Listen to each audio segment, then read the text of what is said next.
ጤና ይስጥልን ክቡራን ተመልካቾቻችን ከሐረሪ ቲቪ የሰዓቱን የአማርኛ ቋንቋ ዜናዎች ይዘን ቀርበናል። ዜናዎቹን እየመራው ነው ያያንቱ አመዳብራችሁ ቆይታ ማድረግ ይሆናል። በቅድሚያም ክልላዊ ዜናዎች የሐረሪ ብሔራዊ ጉባኤ 6ኛ ዙር 5ኛ ዓመት አንደኛ መደበኛ ጉባኤውን ከነገ ጀምሮ እንደሚያካሂድ አስታወቀ። የሐረሪ ጉባኤ 2018 የግማሽ ዓመት እቅድ አፈጻጸም ሪፖርት ቀርቦ ጉባኤው ከተወያየ በኋላ ያጸድቃል ተብሎ ይጠበቃል። ፍቃዱ በላይ ተጨማሪ አለው። የሐረሪ ብሔራዊ ጉባኤ 6ኛ ዙር 5ኛ ዓመት አንደኛ መደበኛ ጉባኤውን ከነገ ጀምሮ እንደሚያካሂድ አስታውቋል። የሐረሪ ብሔራዊ ጉባኤ አፈ ጉባኤ አቶ ሙሂዲን አህመድ በሰጡት መግለጫ ጉባኤው በተለያዩ አጀንዳዎች ላይ እንደሚወያይም ተናግረዋል። ጉባኤው ከሚመክርባቸው አጀንዳዎች መካከል 6ኛው ዙር 4ኛ ዓመት ሁለተኛ መደበኛ ጉባኤ ያካሄደበት ቃለ ጉባኤ ቀርቦ ሰፊ ውይይት ከተካሄደበት በኋላ እንደሚጸድቅም ገልጸዋል። በተጨማሪም የሐረሪ ጉባኤ 2018 የግማሽ ዓመት እቅድ አፈጻጸም ሪፖርት ቀርቦ ጉባኤው ከተወያየበት በኋላ ያጸድቃል ተብሎ እንደሚጠበቅም ተናግረዋል። በጉባኤው ላይ የሐረሪ ባህል፣ ታሪክ፣ ቋንቋና ቅርስ ጥበቃ ላይ እንዲሁም በትምህርት ዘርፍ የሐረሪ ቋንቋ ለማሳደግ የተሰሩ ስራዎች በዋናነት ጉባኤው በግምገማው እንደሚመለከትም ገልጸዋል። አንድ ቀን በሚቆየው ጉባኤ በክልሉ የሚገኙ እንዲሁም ከተለያዩ ቦታዎች የሚታደሙ ተወካዮች፣ የሐረሪ ብሔራዊ ጉባኤ መራጮች፣ ጥሪ የተደረገላቸው አካላት እንደሚታደሙ ገልጸዋል። በክልሉ እየተከናወኑ ያሉ የካፒታል ፕሮጀክቶች በተያዘላቸው ጊዜ ገደብ ማለቅ እንዳለባቸው የክልሉ ምክር ቤት ቋሚ ኮሚቴ ገለጸ። የሐረሪ ክልል ምክር ቤት ቋሚ ኮሚቴ የክልሉን ከተማ ልማትና ኮንስትራክሽን ቢሮ የ6 ወር አፈጻጸም ገምግሟል። አብስራ ሰግድ በዝርዝር ታቀርበዋለች። የሐረሪ ክልል ምክር ቤት ቋሚ ኮሚቴ የክልሉን ከተማ ልማትና ኮንስትራክሽን ቢሮ የ6 ወር አፈጻጸም ገምግሟል። ቋሚ ኮሚቴው በቀላዳምባ ቀድሞ የክልሉ መንገድ ልማትና ትራንስፖርት ቢሮ የነበረ አሁን ላይ እድሳት ተደርጎለት ለልማት ተነሺዎች ለመኖሪያነት የተሰጠ በሸንኮር የመከላከያ ይዞታ የነበረን ቦታን በመረከብ የመንግስት ተቋማት ህንጻ ግንባታ ስፍራና የመሬት ይዞታን ዲጂታላይዝ የማድረግና የካዲስተር ስራን ተመልክተዋል። የክልሉ ከተማ ልማትና ኮንስትራክሽን ቢሮ ምክትል ኃላፊ አቶ ረኢስ ዩሱፍ ለቋሚ ኮሚቴው ባደረጉት ገለጻ ቀድሞ በመንገድ ልማትና ትራንስፖርት ቢሮነት አገልግሎት ሲሰጥ የነበረው በቀላዳምባ የሚገኘውን ኮንዶሚኒየም 30 ሚሊዮን ብር በጀት ተመድቦለት እድሳት በማድረግ ለልማት ተነሺዎች ማስረከብ መቻሉን የገለጹ ሲሆን በተጨማሪም 9 ሚሊዮን ብር ጭማሪ መደረጉን ገልጸዋል። ከመከላከያ የተረከበውን 1.4 ሄክታር መሬት ባለ 6 ወለል 2 ቤዝመንት ያለው የመንግስት ተቋማት ህንጻ ግንባታ ሂደት ላይ መሆኑን የገለጹት አቶ ረኢስ የንግድ ቦታዎች፣ የመዝናኛ ስፍራዎች ያካተተ ፕሮጀክት መሆኑን አክለው 154 ሚሊዮን ብር በጀት የተያዘለት መሆኑን ተናግረዋል። የመሬት ይዞታን ዲጂታላይዝ በማድረግ ከወረቀት ነፃ የሆነ አሰራርን ተግባራዊ በማድረግ እንግልቶችን መቀነስን ትኩረት ተደርጎ እየተሰራ መሆኑንም አክለዋል። የካርዲስተር ስራ በማከናወን በ3 ቀበሌ ያሉ 4800 የካርታ ባለቤት የሆኑ የማህበረሰብ ክፍልን ህጋዊ በሆነ መንገድ የካርታ እድሳት መደረጉን ገልጸዋል። ከቋሚ ኮሚቴው አባላት የተለያዩ ጥያቄና አስተያየቶች የተነሱ ሲሆን የክልሉ ከተማ ልማትና ኮንስትራክሽን ቢሮ ምክትል ኃላፊ ለተነሱ ጥያቄዎች ምላሽና ማብራሪያም ሰጥተዋል። በምክር ቤቱ ቋሚ ኮሚቴ የኢኮኖሚ ጉዳዮች ቋሚ ኮሚቴ ሰብሳቢ አቶ ጂብሪል መሐመድ ባስቀመጡት አቅጣጫም የመንግስት ተቋማት ህንጻ ግንባታ በተያዘለት ጊዜ ገደብ መጠናቀቅ እንዳለበት ተናግረዋል። ለልማት ተነሺዎች በሚገባው ልክ ምትክ ቦታዎችና የመኖሪያ ኮንዶሚኒየም የመስጠት ስራው መጠናከር እንዳለበትም ገልጸዋል። አንደኛ መንገድ ከፍተኛ የንግድ ቦታ በመሆኑ የመልሶ ማልማት ስራው ጠዋትና ማታ በማከናወን በፍጥነት መጠናቀቅ አለበት ሲሉ አቅጣጫ አስቀምጠዋል። እንግልትን በማስቀረት የፋይል አያያዝ ስራን ዲጂታላይዝ መደረጉ ጥሩ ጎን ነው ያሉት አቶ ጂብሪል ተጠናክሮ መቀጠል አለበትም ብለዋል።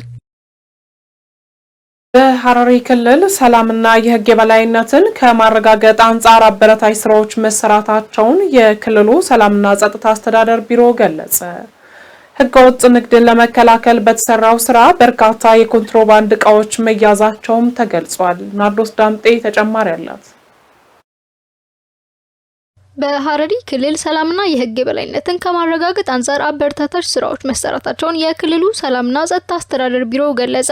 የክልሉ ሰላምና ጸጥታ አስተዳደር ቢሮ ኃላፊ አቶ ቶፊቅ መሐመድ ባለፉት 6 ወራት በቢሮ በተከናወኑ ስራዎች ዙሪያ መግለጫ ሰጥተዋል። በመግለጫቸውም ህዝቡን በማሳተፍና የሰላሙ ባለቤት በማድረግ በተሰራው ስራ ጉልህ ሚና አበርክቷል ብለዋል። የሰላም ሰራዊት አባላት ከጸጥታ ተቋማት ጋር እያከናወኑት ያለው የተቀናጀ የወንጀል መከላከል ስራ ውጤታማ ስራቸውን መስራታቸውን ገልጸዋል። በክልሉ የተከናወኑ ህዝባዊና ሃይማኖታዊ በዓላት በስኬት መካሄዳቸው የቅንጅት ስራው ውጤት መሆናቸውንም ገልጸዋል። ኃላፊው እንዳሉት የሰላም እሴት ግንባታ ስራዎች በመሰራቱ ህብረ ብሔራዊ አንድነትን በማጠናከር ክልሉ በሚታወቅበት የሰላም የፍቅርና የአብሮነትን በማጎልበት ወንድማማችነትና እህትማማችነትን ተጠናክሮ ይቀጥላል ሲሉም ገልጸዋል። ከዚህ በተጨማሪም በርካታ የሚሊሻ አባላትን በማሰልጠን ወደ ስራ ማስተማራት መቻሉንም ጠቁመዋል። የሰላም አደረጃጀቶች የማደራጀት ስራ መሰራቱን ገልጸው በአደረጃጀቶቹ አማካኝነትም ቀላል ግጭቶችን በእርቅ እንዲፈቱ ማድረግ ተችሏል ሲሉም ገልጸዋል። ህገወጥ ንግድን ለመከላከል በተሰራው ስራ በርካታ የኮንትሮባንድ እቃዎች መያዛቸውንም ገልጸዋል። ከአጎራባች የምስራቅ ሐረርጌ ዞንና የማያ ከተማ እንዲሁም በክልሉ ከሚገኙ የፌዴራል ጸጥታ ኃይላት ጋር በመቀናጀት የጸረ ሰላም እንቅስቃሴን የማክሸፍ ስራ ልዩ ትኩረት ተሰጥቶት መሰራቱን ጠቁሞ ህገወጥ የጦር መሳሪያዎችን ለመቆጣጠር በተከናወኑ ስራዎች የተለያዩ መሳሪያዎች በቁጥጥር ስር ማዋል መቻሉንም ተናግረዋል። በቀጣይም ማህበራዊ ሚዲያን በመጠቀም ሐሰተኛ መረጃን በማሰራጨት ህዝብን ከህዝብ ለማጋጨት የሚሞክሩ አካላት ላይ አስተማሪ እርምጃ እንደሚወስዱም ገልጸዋል። ማህበረሰቡ መሰል አፍራሽ ዓላማ አንግበው የሚንቀሳቀሱ ኃይሎችን ዓላማቸውን በማክሸፍ የተጀመሩ የልማት ስራዎችን ተጠናክረው እንዲቀጥሉ የበኩሉን ኃላፊነት እንዲወጣ ጥሪያቸውን አቅርበዋል። በበጀት ዓመቱ ቀሪዎቹ ወራት የክልሉን ሰላም ለማጎልበት የጸጥታ ስራዎች ተጠናክረው እንደሚቀጥሉም ገልጸዋል። በሐረሪ ክልል የተገኙ የክልሉን ቅድመ ታሪክ የሚያሳይ ዋሻና የድንጋይ ላይ ስዕሎች ለክልሉ ተጨማሪ የቱሪስት መዳረሻ እንደሚሆኑ የክልሉ ባህል ቅርስና ቱሪዝም ቢሮ ገለጸ። በግኝቱ ላይ ተጨማሪ ሳይንሳዊ ሰነዶችን ለማሰባሰብ ጥረቶች እየተደረጉ እንደሚገኝም ቢሮ አስታውቋል። ሄኖክ ግርማ ተጨማሪ አለው። በሐረሪ ክልል የተገኙ የክልሉን ቅድመ ታሪክ የሚያሳይ ዋሻና የድንጋይ ላይ ስዕሎች ለክልሉ ተጨማሪ የቱሪስት መዳረሻ እንደሚሆኑ የክልሉ ባህል ቅርስና ቱሪዝም ቢሮ ገለጸም። የቢሮ ምክትል ኃላፊ አቶ ናስር አህመድ እንደገለጹት በሐረሪ ክልል የተገኙት ከ3000 እስከ 7000 ዓመት ዕድሜ እንዳላቸው የሚገመቱና የክልሉን ቅድመ ታሪክ የሚያሳይ ዋሻና የድንጋይ ላይ ስዕሎች በክልሉ የቱሪዝም ፍሰቱን ለመጨመር የሚያስችሉ መሆናቸውን ጠቁመዋል። እዚህ አካባቢ በጣም ታሪካዊና ጥንታዊ ቦታ ነው። እዚህ ቦታ ላይ የተለያየ ጽሁፎችም አሉ። እዚህ ትልቅ ታሪክ እና የቱሪዝም አለኝታ ተብለን የመረጥነው ውስጥ አንዱ ስለሆነ አሁን በፊት በክልላችን ያለው ሂስቶሪካል አለ። አሁን ግን ናቹራል ቱሪዝም ቦታ ስላገኘ ነው በጥሩ ሁኔታ የቱሪዝም ፍሰትን ይጨምራል ብለን እናምናለን። አቶ ናስር አክለውም በግኝቱ ላይ ተጨማሪ ሳይንሳዊ ሰነዶችን ለመሰብሰብ ጥረቶች እየተደረጉ እንደሚገኙም ገልጸዋል። በቀጣይም የተፈጥሯዊ የቱሪዝም መዳረሻን በማልማት በዘርፉ ለሚካሄዱ ጥናትና ምርምሮችና ለመዝናኛነት ምቹ ለማድረግ እንደሚሰራም ተናግረዋል። በቀጣይ ማድረግ የሚገባው አንደኛ መጀመሪያ ይሄንን ቦታ ማወቅ ነው፣ አውቀናል። ሁለተኛ ስቴፕ የማልማት ስራ እንሰራለን ማለት ነው። ከሚመለከተው አካል ጋር ሆነን እዚህ አካባቢ የማልማት እና ቱሪዝም የተለያየ ለጥናትም ለምርምርም ለጉብኝትም የተለያየ ምቹ እንደሆን የሚቀጥለው ጊዜ በጥሩ ሁኔታ እንሰራለን ብለን እናምናለን። በሐረሪ ክልል በሚገኙ ትምህርት ቤቶች ለሴት ተማሪዎች ልዩ ድጋፍ እየተደረገ መሆኑ ተገለጸ። በዚህም የሴቶችን ውጤት ለማሻሻል እየተሰሩ መሆኑ ተገልጿል። ዘገባው የጀዲዳ አህመድ ነው። በተለይም ደሴ በዝርዝር ታቀርበዋለች።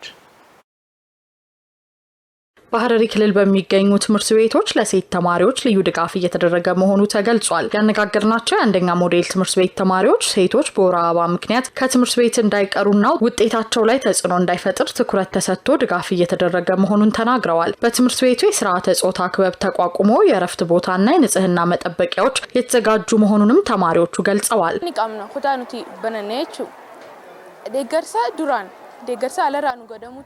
እንደ ሴት ልጆች የእረፍት ጊዜ አለን። ከዚህ በፊት የውጭ ድጋፍ እናገኝ ነበር። አሁን ግን በየ15 ቀኑ በጾታ ክበብ በኩል 20 ብር እናዋጣለን። ሞዴስም እንገዛለን። ልጃገረዶች እንደፈለግነው በመግባት መቀየርና ማረፍም እንችላለን።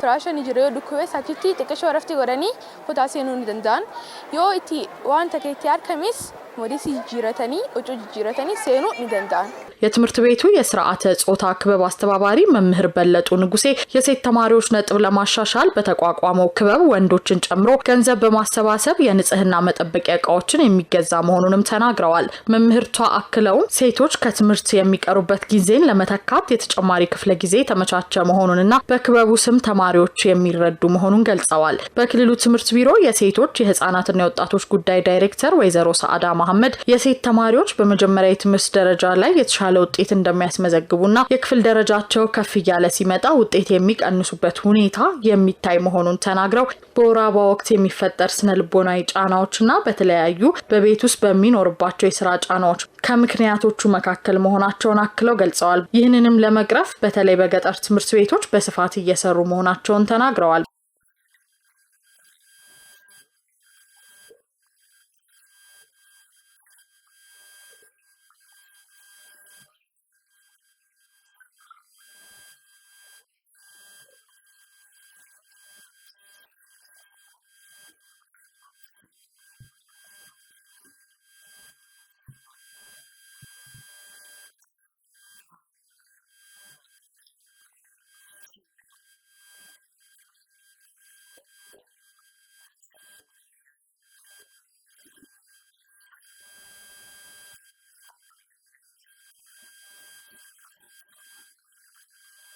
በተጨማሪም የትምህርት ቤቶች ትስስር ፕሮግራም ተማሪዎች እርስ በርሳቸው በንጽህና መጠበቂያ ቁሳቁሶች እንዲደጋገፉ እየተደረገ መሆኑን ገልጸዋል። ሴቶችን የማብቃትና የመንከባከብ ስራ ተጠናክሮ እንደሚቀጥልም ተናግረዋል።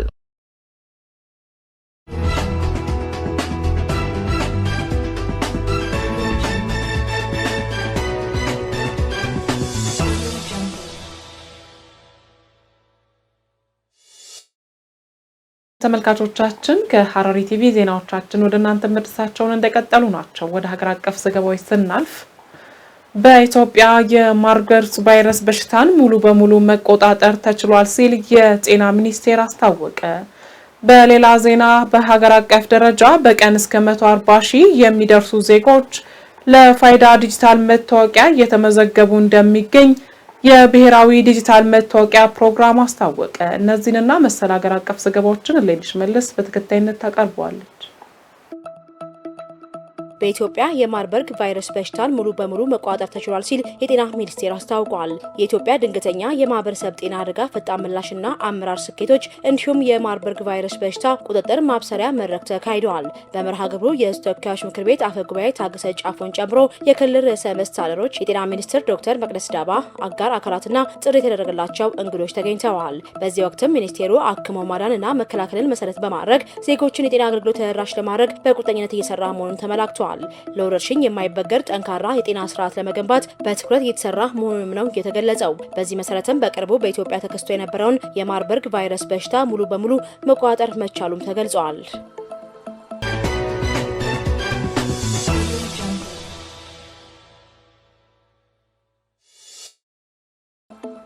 በሀገር አቀፍ ደረጃ በቀን እስከ 140,000 የሚደርሱ ዜጎች ለፋይዳ ዲጂታል መታወቂያ የተመዘገቡ እንደሚገኙ የብሔራዊ ዲጂታል መታወቂያ ፕሮግራም አስታውቋል። በጠቅላይ ሚኒስትር ጽህፈት ቤት የብሔራዊ መታወቂያ መዝገባ አስተባባሪ ደጀኔ ገብሬ ለጋዜጣ ፕላስ እንደገለጹት ምዝገባውን ለማሳለጥ በቀን ከ100 በላይ ሰዎችን የመመዝገብ አቅም ያላቸው 6000 ማሽኖች በመላ ሀገሪቱ ተሰማርተው ስራ ላይ ውለዋል።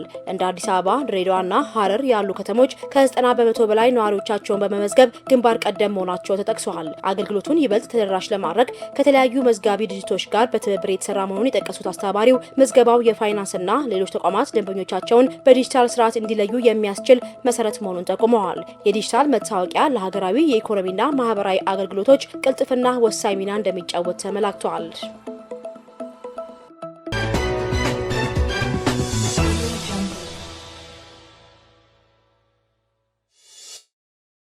ኢትዮጵያ ከኒውክሌር ኃይል የማመንጨት እርምጃና አገራዊ ፕሮግራምን በምንም አይነት መመዘኛ ቅንጦት ሊሆን እንደማይችል የኢትዮጵያ የኒውክሌር ኃይል ኮሚሽን አስታውቋል። የኮሚሽኑ ምክትል ኮሚሽነር አብዱል ረዛቅ ኡመር ለጋዜጣ ፕላስ እንደገለጹት የኒውክሌር ቴክኖሎጂ የማይቋረጥ አስተማማኝና ከቦታ ቦታ መንቀሳቀስ የሚችል ኃይል የሚያስገኝ በመሆኑ ለሀገሪቱ እድገት ወሳኝ ነው።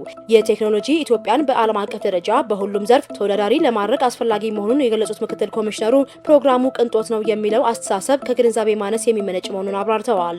ቴክኖሎጂው ለሰላማዊ ዓላማ ብቻ የሚውል መሆኑንና በጤና በኢንዱስትሪና በግብርና ዘርፎች ምርትና ምርታማነትን ለማሳደግ ዘርፈ ብዙ ጠቀሜታ እንዳለው ጠቁመዋል። በየደረጃው ላሉ ተቋማትና ለህብረተሰቡ የግንዛቤ ማስጨበጫ ስራዎች ተጠናክረው እንደሚቀጥሉም አመልክተዋል።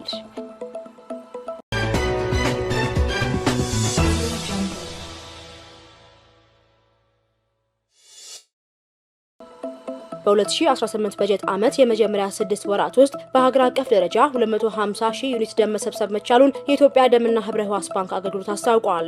የአገልግሎቱ የደም ለጋሾች መሪ ስራ አስፈጻሚ ዶክተር መላሽ ገላው ለአዲስ ዘመን ጋዜጣ እንደገለጹት በግማሽ ዓመቱ ለመሰብሰብ ከታቀደ ውስጥ 93 በመቶን ማሳካት ተችሏል። በአዲስ አበባ ብቻ ከ58 ሺህ በላይ ዩኒት ደም የተሰበሰበ ሲሆን በሀገር አቀፍ ደረጃ በአንድ ቀን ብቻ እስከ 4900 ዩኒት ደም የተሰበሰበበት ወቅት እንደነበር አስታውሰዋል።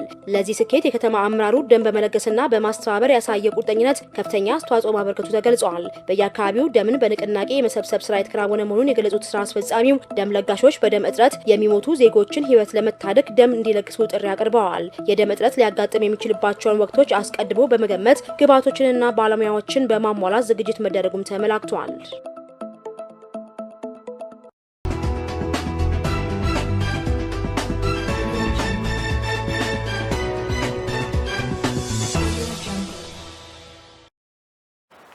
ወደ ዓለም አቀፍ ዘገባዎች ስናልፍ ናይጄሪያ የመጀመሪያውን ብሔራዊ የቁርንፉድ እርሻ ፕሮግራም ይፋ አደረገች። ፕሮግራሙ ናይጄሪያ በምግብ ራሷን ለመቻል እያደረገች ያለውን ጥረት በማገዝ በኩል የራሱ ከፍተኛ ድርሻ እንደሚያበረክት ታምኖበታል። ምስጋና ኃይሉ ተጨማሪ አለው። ናይጄሪያ የመጀመሪያውን የብሔራዊ ቁርንፉድ እርሻ ፕሮግራም ይፋ አድርጋለች።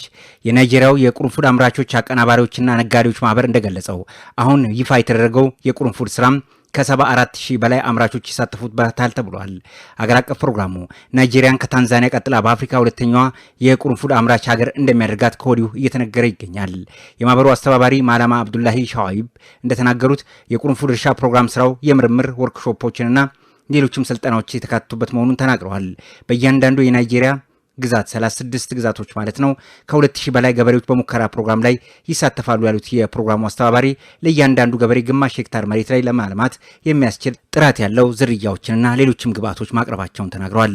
የቁርንፉድ ምርት በሀገር ውስጥ እና በዓለም አቀፍ ገበያ ላይ ተፈላጊነቱ ከጊዜ ወደ ጊዜ እየጨመረ መሆኑን አውስተው ይህን እድል መጠቀም አስፈላጊ መሆኑንም ገልጸዋል። ቁርንፉድ በምግብና በመድኃኒት ኢንዱስትሪዎች ከፍተኛ ፍላጎቱ እየጨመረ መሆኑን በመጥቀስም ናይጄሪያን በዘርፉ ከአስመጪነት ወደ ላኪነት ያሻግራታል የሚል ተስፋ እንዳላቸውም ተናግሯል።